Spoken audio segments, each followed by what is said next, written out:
ములుగు జిల్లాలో కాంగ్రెస్ ప్రభుత్వ పథకాల విజయబేరి ర్యాలీలో పాల్గొన్న మంత్రి సీతక్క ఆమె మాట్లాడుతూ ప్రతిపక్షాలు అసత్య ఆరోపణలు చేస్తున్నారని, ప్రజలు ఏది నమ్మవద్దని, ముఖ్యమంత్రి రేవంత్ రెడ్డి ఆధ్వర్యంలో కాంగ్రెస్ ప్రభుత్వం ప్రజలకు ఇచ్చిన హామీలను నెరవేరుస్తూ ఉన్నామని తెలిపారు.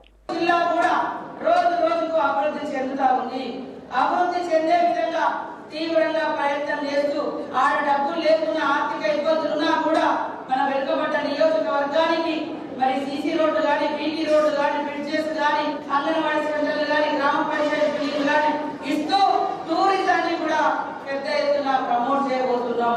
ఇవాళ రామప్ప ఆ పరిసరాల అభివృద్ధి కోసం మరి కేంద్రం నుంచి కూడా ఇక్కడ నుంచి జూపల్లి కృష్ణారావు గారు మన సీఎం గారు ఒక ప్రతిపాదన పంపడం జరిగింది.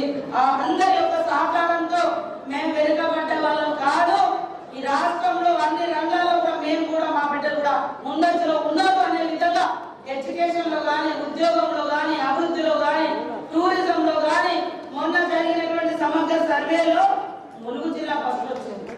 కాబట్టి ఇంత అన్ని రంగాలలో మనం ముందంజలో ఉండాలి, మన పిల్లలు ప్రపంచంతో పోటీ పడాలి. అందుకోసం వివిధ రకాల కార్పొరేట్ సంస్థలు తీసుకొచ్చి వాళ్ళ యొక్క Please like and share, subscribe to BCN Telugu News. Please like, share and subscribe to BCN Telugu News.